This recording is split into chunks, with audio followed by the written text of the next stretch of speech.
In some ways, the more open-ended the internship is, the more high risk, high reward it is, right? So it could be you really don't learn anything, or you get like 10 jobs worth of experience in one internship.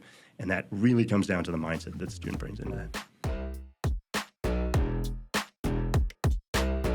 So we're back. We're back. Unhireable. Still unhireable. Still. We're still moving towards New Hope. Yeah, we're getting there. Right. Last time we were talking about mindset, school mindset, things like that. And we brought up, at least in passing, some of the programs that we've run. I think we're going to start today by recounting the big body of programming work that we've done in the last few years, which is called Bootcamp. We call it Bootcamp. We called it the C21 Internship Bootcamp. I think if people have seen that or been to our website, we've run it. Miley has the stats. What was it, Miley? We did it a total of 8 times, 9 technically. There was one that we didn't end up fully running in the end, but 8 completed. How many students total? Hundreds? Yeah, it's a lot. Yeah, I'd say maybe a Couple hundred? couple. Couple hundred. Yeah. Especially the first ones were really, really big. It was But like 40 or something. yeah, really, yeah. So just to give a thumbnail of what that program was, it was designed to mimic the first 3 weeks of someone starting an internship. And during those times, you would have a manager. That manager would give you business feedback, professional feedback about how you were meeting the tasks. Kevin took some time with team meetings every Monday. We called them Mindset Mondays. You might hear all these terms in the future. Actually, the last episode we did felt like a Mindset Monday, which is really helpful because it gives you a lot of context around how we got to where we are. And then we would work with teams of students. And so both Maile and Kiera started with us through Bootcamp. That was their first interaction with us. And so I would be a few more things. I always forget things. I feel like Kiera's going to have to like come back and backfill. Voiceover. Kiera's going to be the Matt voiceover. My name is Matt Erickson, and I work here with Gesture. I should just say that now. You can use that in the future if you want. Anywho, so you meet with your manager. It runs for 3 weeks. There is a project where you have to meet the needs of a client or your manager with an external client. And I think there were a lot of opportunities for growth and feedback, which we gave out readily. And I would always say this, and still true for us, and this came from our work with Koru, another Seattle startup years ago. Feedback is a gift, and our feedback always had to be kind, honest, and necessary. So I felt we lived up to that. Yeah. But maybe we can take a minute and let both Maile and Kiera talk a little bit about their bootcamp experiences and what it was like. I think the setting that we'd love to know is why people were ready to start engaging with Gesture in our work. So I'll let you two start. Sure. I can go first, I guess. So I participated in we both participated in the second boot camp overall. So it was really early on. And I think the first boot camp we did was quite different actually from the one we did. So technically I'd say it was like the first really of the program that we did for quite a few quarters. Yeah. So for me, that was right when I had just declared my major in linguistics. Previously, as I had mentioned, I think I had applied multiple times to computer science and I tried informatics. So I was really reaching kind of the end of myself trying to get into some sort of tech-related major. And so there was a lot of stress and anxiety around that. And I think at that point, maybe some acceptance of, okay, I'm not going to get into one of those competitive majors. So maybe that felt better. You know, I was accepting that. And I really did like linguistics again. It's my favorite kind of topic. Now that I was in a major, I really had a lot of time then to figure out, okay, now that I'm not a tech major that I believed was going to give me a tech-related career, then what was I going to do after? Because, again, it felt good to be in the major and find something and say that I was part of some group on campus, but I didn't know really what that meant afterwards. So there's still ongoing. I think that was the start of some ongoing career searching. But at that time, it was also COVID kind of hit.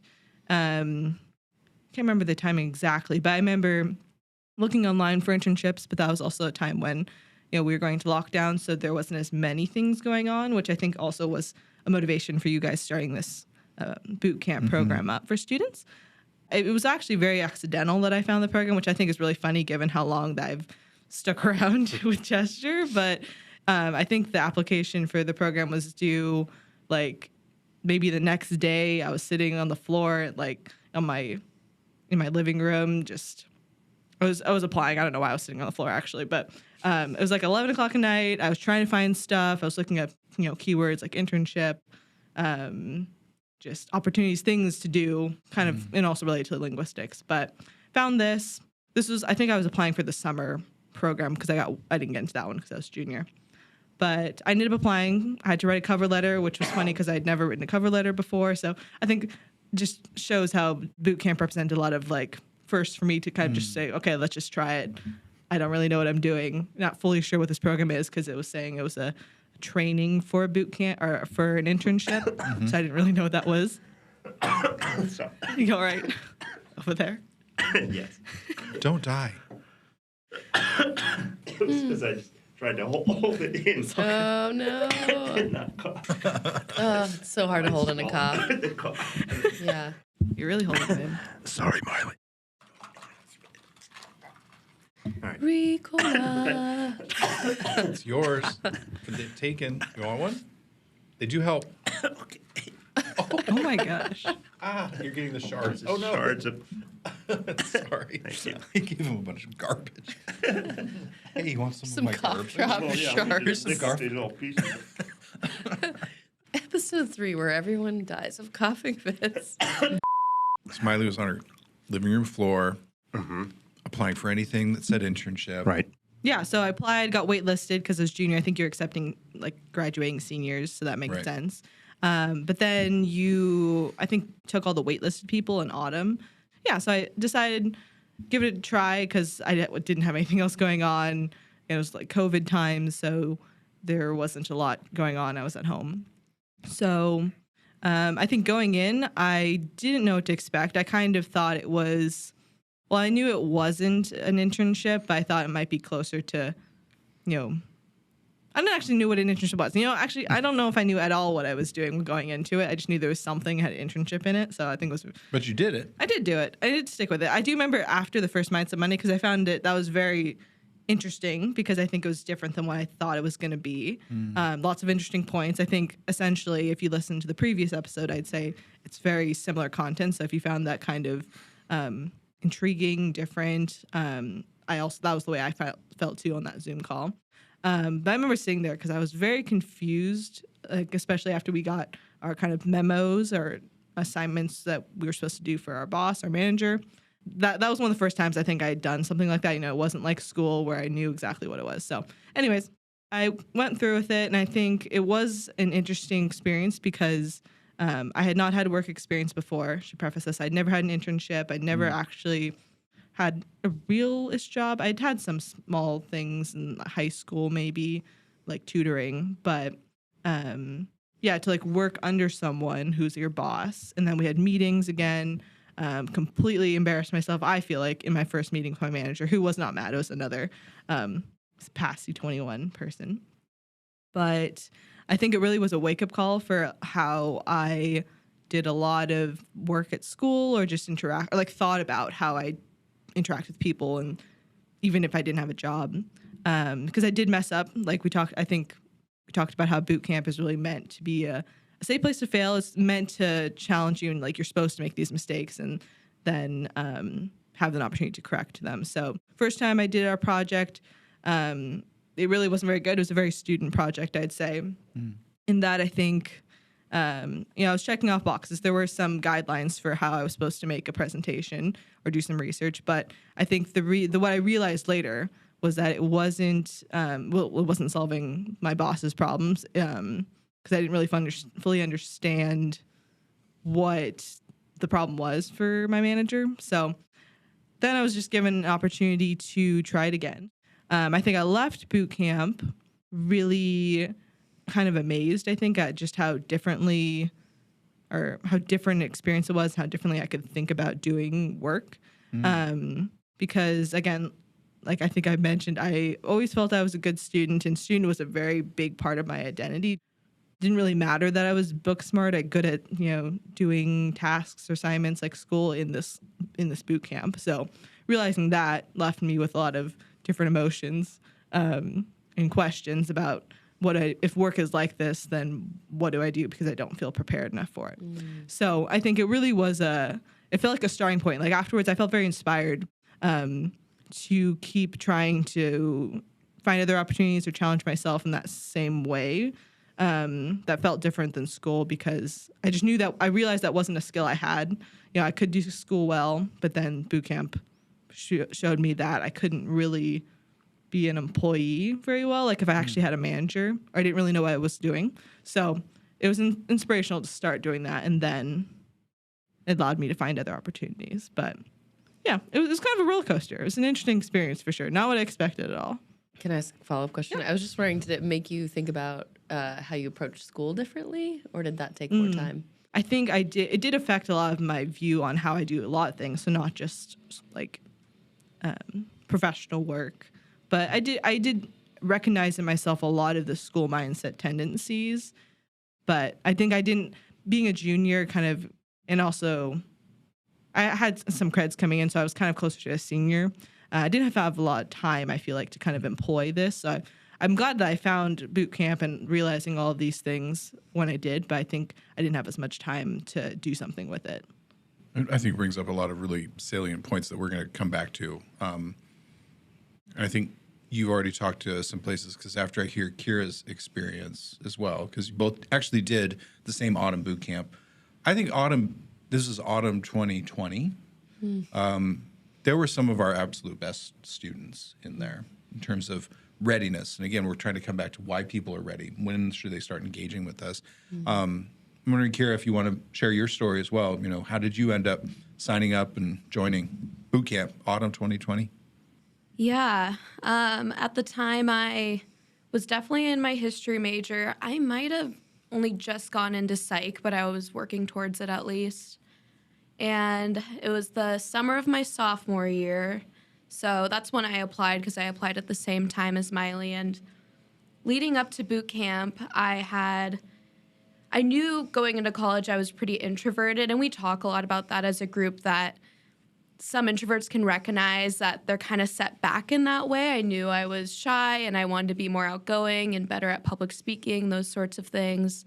So I purposely joined a sorority to force myself I had friends in high school, but really forced myself out there once I got to college. And then I ended up becoming a FIG leader, which is a first-year interest group leader. So I facilitated a class of freshman students once a week for a quarter, just helping them get through university life. And that's essentially just public speaking for 50 minutes once a week for 10 weeks. So that was pretty challenging for me.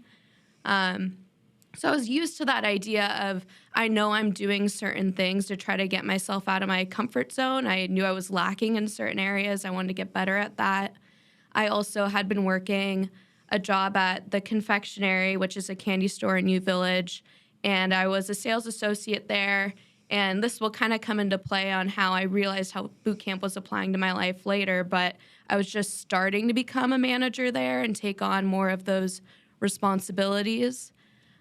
So I applied partially because I needed a summer internship, where I thought I needed one. I feel like everyone, once they get to that summer of sophomore year, is like, okay, it's time to actually start thinking about that sort of stuff. But then COVID happened, so less people were even getting summer internships. And I saw the email come through. And the biggest part that resonated for me was, for one, of course, it said internship, and I was interested in that. But it was mainly this idea of a safe space to fail, because like I said, I knew I was lacking in certain areas, and all those activities and extracurriculars I was doing made me really nervous. And I knew that getting an internship would make me really nervous and anxious, but having a safe space to practice. I'm sorry. Sorry. Oh, it's okay. Sorry, Kiera, I interrupted you with my coughing. You were saying it seemed like the selling point was that it was a safe space to fail. Yes. I was just anxious about getting an internship in general because I never had any what I consider to be professional experience yet. And I figured was an opportunity for me to practice some of those skills, learn a lot of just the social norms around being a professional in general, which it totally was a place to do that. So those were a lot of my motivations going into it. As for what I got out of it, I mean, when we were listening to Mindset Monday, a lot of it was starting to click for me really quickly because, like I mentioned, I was just entering that manager role at the confectionery. And when we talked about school mindset, I realized that's how I approached my job at Safeway in high school. I remember, I think it must have been my first or second day. They were like, okay, go off, do your thing as a courtesy clerk where you just get carts and bag groceries, clean, whatever.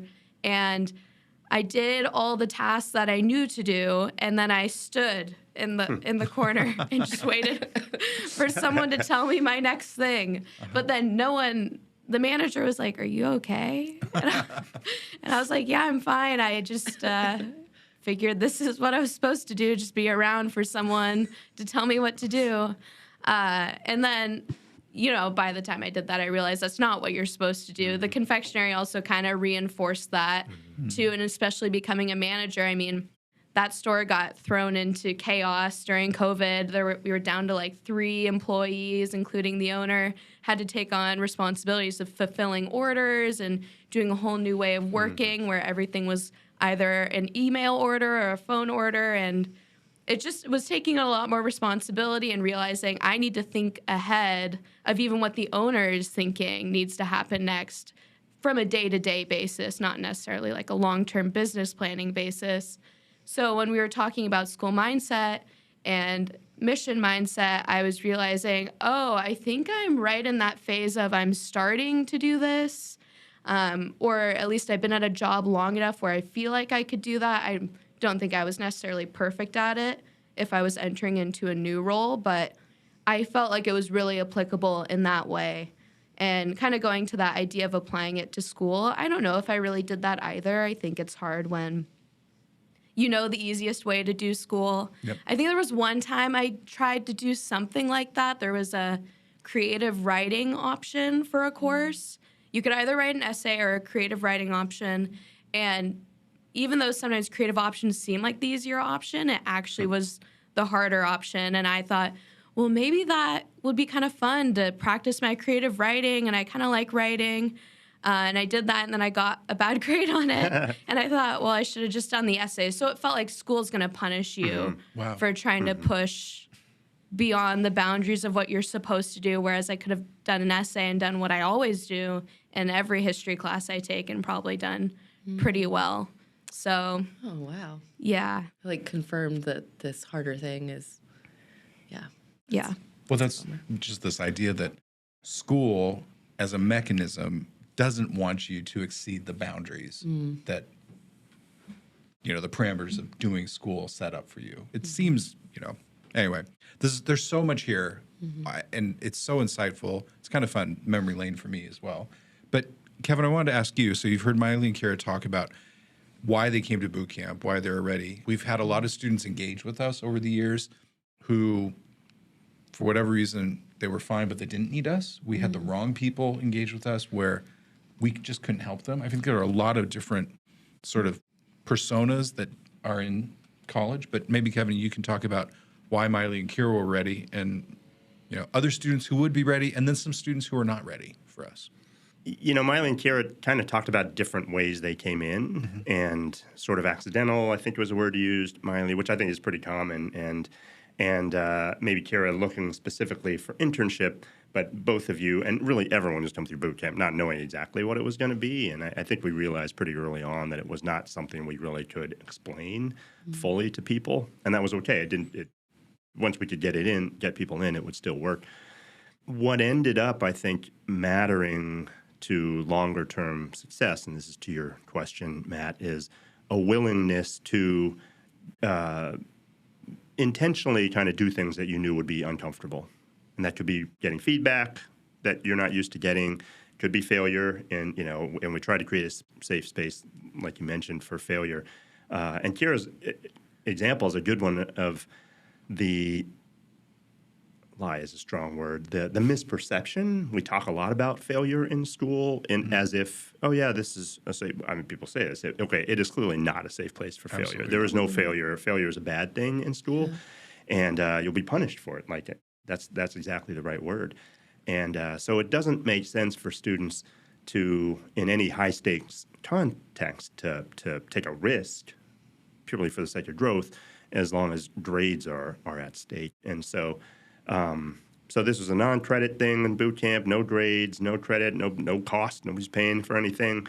And so in that way, it really was safe, and we tried to build a culturally safe place by talking about failure, as we will in this podcast continuously. But failure, I think, I'm sure we'll have a whole episode or two or a whole series on failure down the road. But one thing I will say is that we often focus on the outcome. Retrospectively, that was a failure, that was a success. And I mean, almost anything that happens, you can spin into a learning experience. Sure. So you can take anything bad that happened. Oh, we learned something from it. And I think the focus here, to answer your question, Matt, is how do people handle it in the moment? Yeah. How do they handle the emotional and the sort of the felt experience of failure? And that is something that we can try to create a safer space for, not by insulating people from, right. Hey, that's a good job, even when it sucked, but saying, hey, you know what? That sucked. Yeah. Don't feel bad about that. Just go do it again and again until you get it right.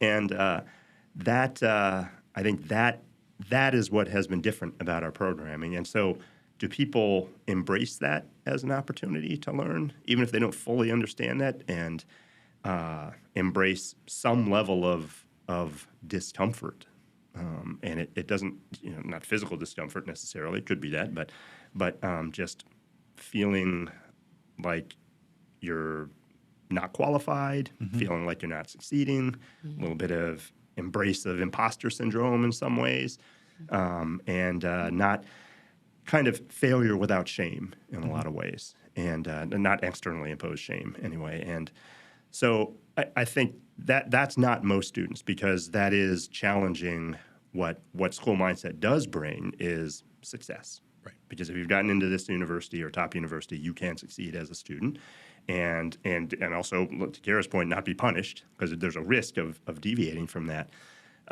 But also just from being comfortable, it's easier, takes less effort, doesn't force you to change. So I think in a nutshell, what Gesture about to me and what early career is about, and why we focus on early career, is that it has to be a time of change, identity change, I think we mentioned. And Gesture, the programming we do is to help people make that change. Yep. And if you're not interested in change, if you're comfortable where you are, who you are, what you believe, then that's okay. Totally. That we don't need to, we'll pat you on the back, say good job, and then shake your hand and say, see you later. And whenever you want someone to help push you to change, we'll be happy to talk to you then. And there's no shame in that either. But that, to your point, those are the students that, they don't need us at that point, and that's okay. So I think if you feel comfortable and are satisfied with whoever you are and sort of your view of the world and your place in early career and in college, and really aren't interested in a challenge to change, that's totally fine. And then, then you should just keep on doing what you're doing. Right. And our focus really is on people who are either can kind of intuit it, feel it in some way, or just have a sense somehow that there's something more that they are looking for that school is not providing, and in particular something, a place and a community that will push and challenge you to change. Yeah. Well, I always think about, there are so many students, again, they don't need us. They're doing school really, really well. But this track that they get on, where, both Maile and Kiera brought up these points about spaces where they were okay with not knowing exactly what was happening, and being open to that and embracing with that. I think the students who are continuously staying in student mindset, where school will be the answer for whatever the next question is. At some point, that means just school. Right. It doesn't work there, and so like a red flag, not a red flag. Again, I wish all these people the best, but if someone comes in and says, "Hey, I'm going to graduate school right after undergraduate," have you even? Why? What? That school will be the answer to all of their questions, no matter what. And I feel like the students who have really, really worked well with us have come to a realization. Maile and Kiera both sort of touched on this. Is that I need to do something different. I need to do something more. I need to do something else. I'm open to not knowing exactly what that is right now, but I do know self-awareness in coming into play that I have to do something different.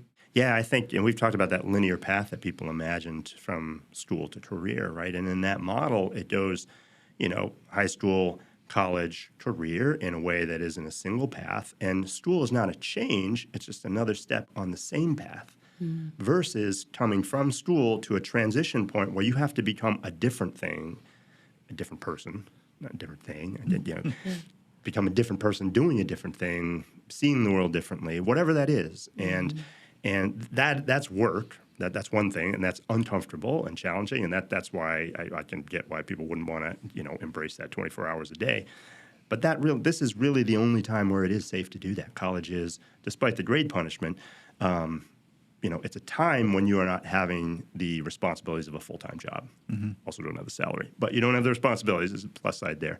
And so what do you do with that time? And I think this goes back to your question, Liz, about how you use, the understanding of mission mindset in school, before you actually have a full-time job. And I think that's where we really talk about challenge. So to me, I mentioned that change. The two elements that I think are most important in early career are, number one, learning or shifting. So this is the change from what?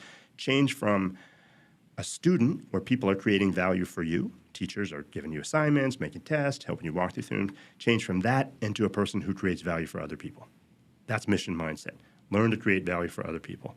And then the second part in early career is learn to challenge yourself. Not wait for other people to give you stuff to do, but how can you build a mindset where you will seek challenge, seek discomfort, seek failure, because that's where growth is. So those two things, to me, accelerate early career growth.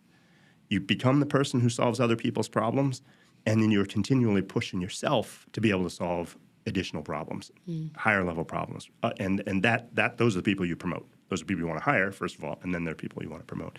So in school, I think the application to academic work is probably more challenge. So mission mindset doesn't apply as directly in school because you're paying tuition. You literally are the customer when you're a student. And so you try to solve the teacher's problem, although you're paying the teacher to solve your problem. So so it's okay to ask them to do that work. But what are you looking to get out of a class? What are you paying for? Are you just paying for the grade, doing the work to the grade, which is fine, morally fine. Lots of people are. Yeah. Again, you're the customer. You do whatever you want, and you're paying. But you're also paying for the opportunity to be with an expert in something. And they are not, they're working for everybody in the class. But how do you use that as a chance to push yourself beyond your comfort level to grow? I think so the challenge mindset part is what you would apply in school, which ironically, maybe it's not ironic, that's what we claim to do. We definitely do not do that for every student. It definitely is an opportunity if students seek it out individually, but it will not be an automatic part of college. And because if you go through with the school mindset, it's actually not that challenging. Not challenging in a growth way. It could be hard. Like, that's a lot of work. That's fine. I shouldn't say it that way. Like, it could be a lot of work. Oh, my God. But it doesn't result in change. And so those two elements, create value for other people and then learn to seek failure, essentially, I think are what matter most in early career. So boot camp was really more about mindset. And we kind of stumbled on, we talked about challenge a little bit, and it was there, but it wasn't part of what the activities of boot camp were. And that's where we realized, okay, we need to build the stuff that comes after boot camp. And that's why actually we're pausing boot camp to figure out what's the right sequence of programming that people can kind of progress through different levels. It seems incredibly rare. Working with students over the years, they would find internships, but at the end of it, it's like, what did you learn Right. or what did you take away from this? It's often hard for them to articulate that. And Totally. I think that idea of getting real, honest, kind, but like critical feedback about your added value or what you provided, that's rare. And also, what's the free shot we're going to take at higher ed of the day? I'm going to take a shot on internships because I think internships really, the reason why colleges love internships is because it lets us off the hook for teaching people anything about the real world. And we can just blame it on, you need to go get an internship and they'll teach you. The reason employers like internships is because they understand college is not teaching them what they want. So then, go get an internship, by which they mean go get an internship with somebody else so they can teach you. So everyone's trying to pass the buck on who's teaching people how to take on a professional identity. And like you said, and like Kiera mentioned, you can do an internship or a job with a school mindset. Many jobs or internships are that way. And then you will not change. You will just be a student doing an internship, looking for a checkbox, waiting for somebody to, and it helps you with a line on your resume, but it does not advance you in an identity change. So I think that criterion, does it change you? Like that's the criterion, not does it put a line on my resume? Because we've talked to students. I mean, we had one of the most incredible internship getters I have ever seen as one of the students we worked with. I mean, she had like 10 internships. And Like big name internships too. she was like, if there was a job of internship getter, She won. I mean, she's like a billionaire. But I don't know what she learned from that. I mean, she didn't even stay at them that long. She probably can get jobs also because now our work is partly how do you get a job and then partly how do you get promoted in that job? How do you grow in that, right? And that, so I'm pretty sure she'll be fine in her life, but I think that there was clearly a student mindset and a school mindset approach to my job's getting an internship. It's even better, get 2, 3, 4, 9. She had like 10 of them. So she was A+ on that. But I think in a very checkbox completionist way. Well, and there are a lot of internships out there that as soon as a student shows up with a student mindset, it's very easy for an internship provider to disengage.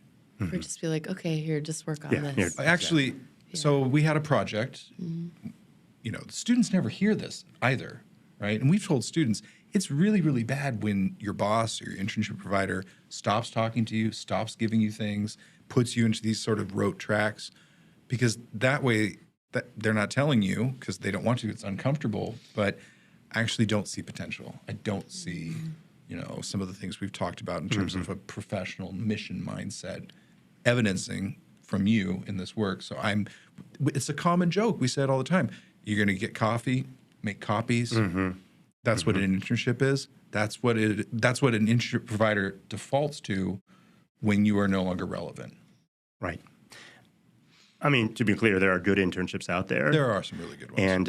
And they, probably the best ones are in fields and professions in which an internship is a designated stage of professional development. So there is a clear understanding of what interns do, what entry-level employees do. And so then it really is the first level of job. The open-ended internships, which are the ones that arts and sciences students are most likely to get, the difficulty is that it is a huge amount of work for an employer to train an employee, right? And so I'm bringing you in as an intern. I'm running a company. My job of my company is not to teach interns. My job as a company is to, do whatever we do to serve customers. And so the difference between an intern who brings a mission mindset and an intern who brings a school mindset is as clear a difference as you can get from an employer perspective. Because to your point, Matt, student with a school mindset, okay, I can give you a few tasks that are easy, that are obvious, that I don't have to take a lot of time explaining to you. I don't have to oversee that. Here's a very rare intern, who's still a student, but with a mission mindset.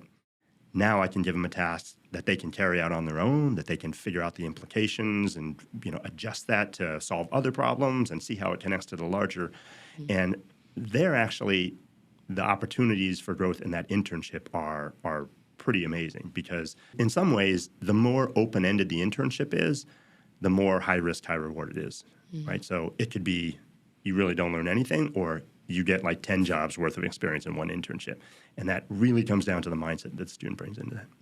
How does confidence play into that? I mean, I'm just thinking about your example, Kiera, of deciding to do the creative writing assignment on the paper and how it didn't pan out the way you thought. But like, in some level, like you probably learned a lot from that experience versus just writing another essay. I don't know. I'm just wondering about like how do people get started developing that level of comfort with like this really might not work out, you know? I don't think it will come from just hearing advice or even a podcast, even an unhireable podcast. You have to practice it. So to do it, and to do it in a way that you can engage that failure specifically, kind of unpack it in a way connected to growth, rather than just, obviously have it haunt you in some negative way, in a debilitating way, but also not to just have a kind of cliched, I learned something from that, so I feel okay about that. I just don't want to do that again. How do you kind of keep going to that place that you know is uncomfortable? So I think this is a difference that in the way that we talk about failure than others do, at least the way I talk about it. I don't know if people understand what I mean by that because I might be unclear, but the difference between making sense of something bad that happened to you that really you didn't have control over or you didn't seek out, that is probably, to me, more resilience, which is related to confidence. How can you kind of get through that? And we need that. Versus, that's one kind of way that I think that's most often how people talk about failure. You were hoping it would go well and it didn't. Versus, I'm going to go do this thing that I'm pretty sure there's a good chance it's not going to go well, but I'm going to do it anyway. And so when it doesn't go well, it's not actually surprising to me because I knew that might happen, but I chose to do it anyway because I knew that would be the lever to growth. So I think to your question, and if you do that multiple times, it's going to fail some proportion of those times. And we really think about kind of 50-50 as a target for, can you have a space in your life where you really have things that could equally have an equal chance of failure or success? And just keep doing it. And then if you do it 10 times, that means it's going to fail 5 times, but that means you have gone through that and be like, I'm going to do it again. I'm going to do it again. But you learn, exactly. And you get used to what that means and feels like. And then if you do it 3 or 4 times, now you're actually good enough that your success rate would increase. So then the question is, do I keep doing that thing to now I can do it 90% of the time, or do I amp it up? Now I'm back down to 50% success. Do I keep ratcheting up the difficulty so that it's always in danger of failing, but not in a place where I can do that safely? So that's what we're trying to create. Yeah, I wanted to add to that. I think I have a good example related to boot camp. So I guess following in my story, after I finished boot camp, a little while later I came on to intern here, which is how I eventually ended up here in Kiera too. But in a couple, I don't know, actually, it was a while later, but eventually, once I was working here, one of my roles was to become a boot camp manager for the program that I had done. So for me, that everything you described there, it feels exactly that whole experience I did. No, you're good. I didn't feel like I was qualified to be a manager because I think Matt and then our other manager, they did such a good job, and it was a lot of it's giving feedback and advice, and I didn't feel like I had experience for that. But so to some degree, it was part of my job, so I had to do the role anyways. I probably couldn't say no. I'm so sorry. No, you're good. Okay. You're good. Cough break. Cough break is good. Yeah. Okay, so Miley's talking about. Oh yeah. I just wanted. Boot camp. Yeah. Yeah, I wanted to add that I think everything you said reminded me a lot of when I had to become a boot camp manager. So after finishing boot camp, I eventually went on to intern here, which is kind of a whole random story itself. But one of the roles I had to do was become a boot camp manager with Matt. And so essentially that means I had to be the person giving the feedback, being the boss of people in this program that I hadn't done.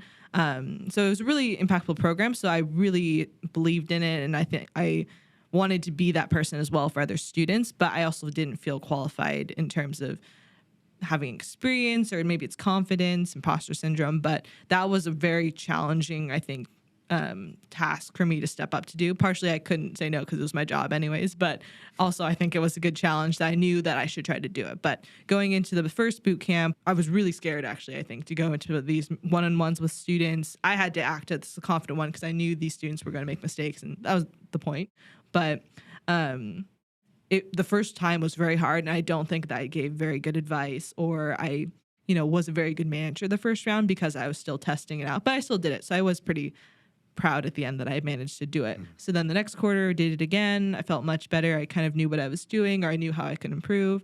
And eventually, by the end, I'd done like 4 or so many boot camps because we do it every quarter. So by the end, and even now, I feel like I could do boot camp manager again because I had that time to practice. And so then now maybe I'm at a point where I'm looking at what else do I challenge myself in, because I know I've grown this area. I did fail multiple times, but I did grow from it. Got better. The success chance went up, I think. I think that's a really helpful example. And just to tie into your question about confidence, because I think the distinction, I think, for us is between confidence that you will succeed, which is hard to manufacture if you haven't done it, right? I don't think that's the confidence that matters. I think it's confidence that you will persevere if you fail. Like that. So if you have that, then you don't fear failure in the same way. Yeah. And but if you think confidence is, how can I be sure I'm going to succeed, then you would have to have actually succeeded multiple times in order to, you will sort of never achieve that without having done it. Yeah. And that is debilitating, I think, to lack that, if that's the confidence you feel like you need to do something, that will prevent you from growing. So I think we really want to focus on the latter by, making a space for that. I feel like here, all of these stories, hearing about why Maile and Kiera in particular were ready and were successful in boot camp has opened up another discussion about some of the folks who were not ready, which we've definitely encountered. And I feel you touched on this, Kevin, and I feel like Maile and Kiera, implicitly you have, but I would love to have a further conversation about some other folks, either who we have worked with or some folks who we probably never will work with, but why they weren't good fits for our programming. I feel like there's quite a bit that students can learn from that. And I feel like that discussion might also then be a point of, am I doing this right? And I think we can then start to broach that story of what college is and what your story of college is. But I feel like that's another episode, so stay tuned.